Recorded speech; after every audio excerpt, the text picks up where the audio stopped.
का फीचर जोड़ा गया है। ये फीचर कैसे myaadhar.uid.gov.in इसी पोर्टल पर आना है। जैसे आप यहाँ पर माई आधार सर्च करोगे तो सेम पोर्टल आ जाएगा। वैसे इसका जो लिंक है मैंने वीडियो के डिस्क्रिप्शन में और पिन कमेंट के अंदर भी दे रखा है, जहाँ से आप डायरेक्टली इस पोर्टल पर आ सकते हो। अब यहाँ पर बायोमेट्रिक को लॉक करना हो, अनलॉक करना हो, उसके लिए सबसे पहले तो यहाँ पर आधार का जो वेरिफिकेशन है वो आपको कर लेना चाहिए। जिसके लिए इस पेज में आपको नीचे की तरफ आना है। यहाँ पर आपको एक ऑप्शन मिलेगा चेक आधार वैलिडिटी वाला। इस ऑप्शन पे क्लिक करेंगे और यहाँ पर हम अपना जो आधार नंबर है इंटर करेंगे। कैप्चा कोड एक आएगा, तो ये जैसा भी है कैपिटल स्मॉल सेम आपको यहाँ पर इंटर करना है। प्रोसीड की टैब पे क्लिक करना है। तो यहाँ पर आप देखोगे कि हमारा जो आधार वेरिफिकेशन रिकॉर्ड है यहाँ पर सर्च होकर के आ चुका है। हमारा जो वेरिफिकेशन है वो कंप्लीट हो चुका है। हमारा आधार एग्जिस्ट है और यहाँ पर एक्टिव है। तो अब हमें क्या करना है, गो टू डैशबोर्ड के ऑप्शन पे क्लिक करना है बायोमेट्रिक लॉक अनलॉक करने के लिए। तो यहाँ पर जैसे मैंने क्लिक किया है, अब लॉगिन पेज आएगा जिसपे हम क्लिक करेंगे और यहाँ पर अपना आधार नंबर इंटर करेंगे। ये कैप्चा कोड जैसा भी दिखाया गया है सेम इंटर करना है। लॉगिन विद ओटीपी वाले ऑप्शन पे क्लिक करना है। तो यहाँ पर इस फीचर को यूज करने के लिए आपके फोन पर एक ओटीपी आएगा वेरिफिकेशन के लिए, जो कि आपके आधार से जो भी मोबाइल नंबर लिंक है उस पर आएगा। तो इसलिए एक चीज ध्यान रखना है कि मोबाइल नंबर आपके पास में होना चाहिए।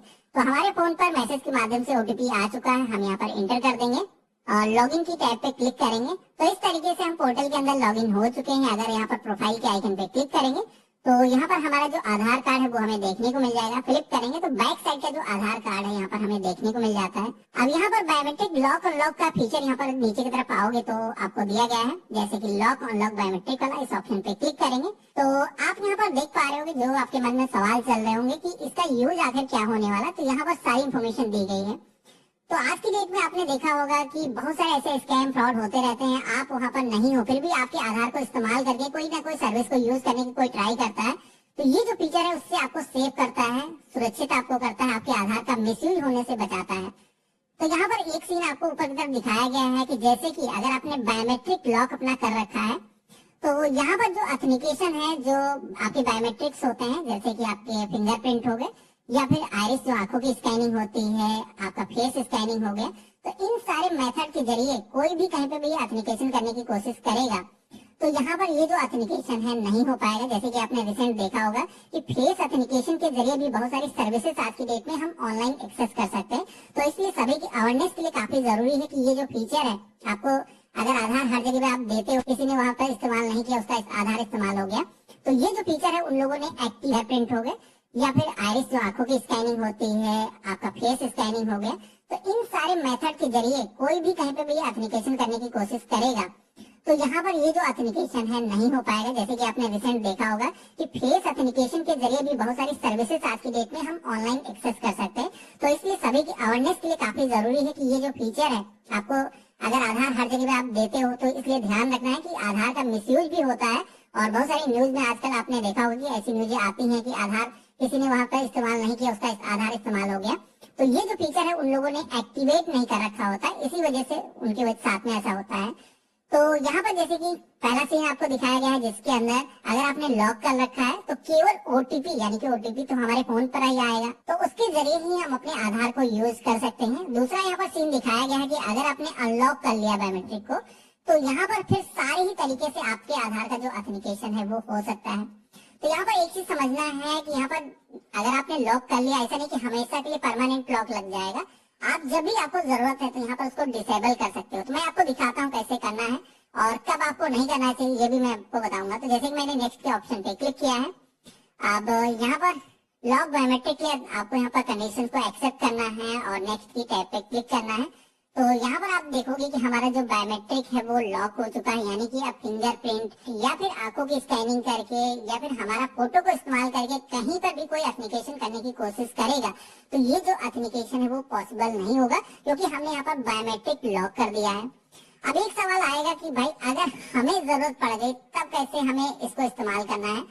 तो यहाँ पर ये जो है फीचर डिसेबल करने का आपको ऑप्शन मिलेगा। तो जैसे कि हम गो टू डैशबोर्ड के ऑप्शन पे क्लिक करेंगे तो यहाँ पर अब आप देख पा रहे होंगे एक रेड कलर का डॉट आ रहा है, यहाँ पर एक लॉक का आइकन बन करके आ चुका है, यानी कि आपका जो बायोमेट्रिक है अभी लॉक है। आप कोई भी एप्लीकेशन कहीं पर भी करेगा तो ये पॉसिबल नहीं होगा। लेकिन अगर हमें इस्तेमाल करना है तो कैसे इसे डिसेबल करना है। अक्सर क्या होता है कि कई बार हम बायोमेट्रिक लगाते हैं, उसके बाद में भूल जाते हैं। तो आपको जब भी कहीं पर भी ऑथेंटिकेशन करने की जरूरत है तो ये चीज आपको पता होना चाहिए कि आपने लॉक कर रखा है। कई सारे एग्जाम के अंदर भी अभी आधार लगता है और वहां पर जब लोग जाते हैं तो उन्हें पता नहीं होता उनका आधार से लिंक मोबाइल नंबर उनके घर पर होता है। तो आपको ये वेरीफाई जरूर कर लेना है जब भी कहीं ऐसी जगह पे जा रहे हो जहाँ पर आपका फेस के जरिए या फिर आपके बायोमेट्रिक के जरिए ऑथेंटिकेशन होना है, फिंगरप्रिंट के जरिए होना, तो आपको पता होना चाहिए कि आपके आधार के पे लॉक तो नहीं लगा है। तो जैसे कि यहाँ पर मेरे पे अब लॉक बंद करके आ रहा है, तो यानी कि यहाँ पर ये जो लॉक है लगा हुआ है। अब हमें इसे डिसेबल करना है, तो दोबारा से हम इसी ऑप्शन पे क्लिक करेंगे। तो जैसे हमने क्लिक किया है सेम वही प्रोसेस फ्लो आएगा कि भाई सारे फीचर अब अनलॉक हो जाएंगे। तो नेक्स्ट की टैब हमने क्लिक किया है और टर्म एंड कंडीशंस को एक्सेप्ट करेंगे। और यहाँ पर लॉक करने के दो मेथड आपको दिए जा रहे हैं। पहला मेथड आप देख पा रहे होगे, अनलॉक बायोमेट्रिक टेम्परेरी। तो जैसे कि फोन आपके पास में रहता है तो आप जब भी आपको जरूरत है उस समय अनलॉक कर सकते हो टेम्परेरी बेसिस के लिए। तो लिमिटेड टाइम के लिए यहाँ पर ये जो फीचर है इनएक्टिव हो जाएगा, यानी कि आप वहाँ पर अपना जो ऑथेंटिकेशन है वो कर पाओगे। और उसके बाद में ये जो फीचर है ऑटोमेटिक फिर से लॉक कंडीशन में आ जाएगा। तो यहाँ पर जब भी आप टेम्परेरी डिसेबल करोगे तो करीब 15 मिनट का आपको टाइम मिल जाता है। इस बीच में अपना जो ऑथेंटिकेशन है आप कर सकते हो, आपका जो ऑथेंटिकेशन है सक्सेसफुली हो जाएगा। अब यहाँ पर सेकंड जो ऑप्शन दिया गया है, जैसे कि आपको हमेशा के लिए ये फीचर बंद करना है, तो यहाँ पर इस ऑप्शन पे क्लिक करोगे तो फिर बायोमेट्रिक लॉक आपका डिसेबल हो जाएगा हमेशा के लिए। तो इस ऑप्शन पे क्लिक करोगे और नेक्स्ट की टैब पे क्लिक करोगे और इस तरीके से आप देखोगे कि हमारा जो बायोमेट्रिक है हमेशा के लिए डिसेबल हो चुका है। यानी कि हम अब बिना किसी परेशानी कहीं पर भी अपने आधार को इस्तेमाल कर सकते हैं। तो ये जो फीचर है तो बड़े काम का, लेकिन थोड़ा सा कंफ्यूजन लोगों को क्रिएट हो जाता है कि कहीं पर भी आप एग्जाम सेंटर पे गए, आपने ध्यान नहीं दिया, आपको नहीं पता है, तो वहां पर ऑथेंटिकेशन अगर आधार के जरिए हो रहा है तो आपको दिक्कतें आ सकती हैं। तो इसलिए मैं वीडियो के माध्यम से आप सभी को इन्फॉर्म करता हूँ। और अक्सर मैं देखता हूँ कई सारे लोगों के साथ में ऐसी परेशानी आती है कि उनका लॉक हो जाता है और साइबर कैफे दौड़ते हैं अपने आधार को अनलॉक करने के लिए, जबकि ये छोटे छोटे काम है आप खुद से कर सकते हो। अब यहाँ पर ये जो फीचर है, जैसे कि मैंने आपको इस वीडियो के अंदर बायोमेट्रिक लॉक अनलॉक के बारे में बताया, लेकिन आधार के अंदर एक और भी लॉक का फीचर है जो कि है आधार लॉक का। यानी कि यहाँ पर जैसे कि आपने देखा कि इस तरीके से हम अपना जो ऑथेंटिकेशन है उसको लॉक कर सकते हैं। यानी कि फिंगरप्रिंट लगाएगा कोई नहीं काम करेगा, फेस ऑथेंटिकेट करेगा नहीं काम करेगा, हमारी आंखें जो होती है रेटिना जो स्कैन की जाती है उनके जरिए भी ऑथेंटिकेशन पॉसिबल नहीं होगा जब हमने लॉक कंडीशन में आधार को रखा होगा। लेकिन अगर आपको आधार ही लॉक करना है, यानी कि आपके परमिशन के बगैर आपके आधार का कोई इस्तेमाल न कर पाए, तो इसके लिए यहाँ पर एक ऑप्शन मिलता है लॉक अनलॉक आधार का। तो ये जो फीचर है, इस केस में क्या होगा कि आधार अगर आपने लॉक कर लिया है तो उस केस में ये जो आधार नंबर है कोई भी कहीं पर भी इंटर करेगा तो या तो उसको इनवैलिड बताएगा या फिर आप सभी का जो आधार है उसको दिखाएगा कि पहले से लॉक है, इसको अनलॉक करना होगा। तो इस केस में क्या होता है कि पूरी सेफ्टी आपको मिल जाती है। आपका जो आधार नंबर है कोई भी कहीं भी फॉर्म में इंटर करेगा, ऑनलाइन एप्लीकेशन करने की कोशिश करेगा, उनमें आपका जो आधार है वो इस्तेमाल नहीं हो पाएगा। इसमें आपको गवर्नमेंट की तरफ से जब भी आप लॉक करते हो तो एक वर्चुअल आईडी आपको मिलती है।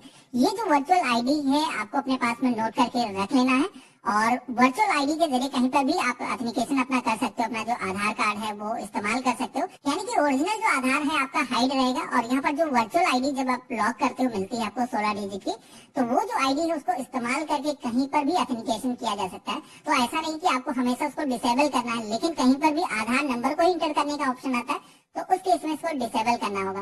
अब यहाँ पर एक क्वेश्चन आता है कि इन केस यहाँ पर जो आधार कार्ड का जो वर्चुअल आईडी है ये हम भूल गए तब क्या होगा।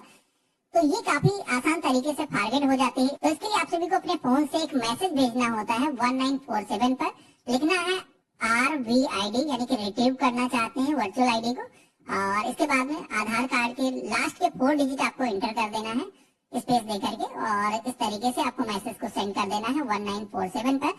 तो कुछ मिनट के अंदर आपकी जो वर्चुअल आईडी है आपको मिल जाएगी। तो वो यहाँ पर इस आईडी को यूज करके कभी भी आपको आधार को अनलॉक करना है तो अनलॉक कर सकते हो। उसके बाद में आप अपना जो आधार कार्ड है बिना किसी परेशानी कहीं पर भी इस्तेमाल कर सकते हो। तो अगर आपको इसके बारे में और डिटेल में जानना है कि आधार लॉक फीचर किस तरीके से काम करता है, तो वीडियो के डिस्क्रिप्शन में मैं उसका लिंक दे दूंगा जहाँ पर क्लिक करके आप इसके बारे में और भी डिटेल में जान सकते हो।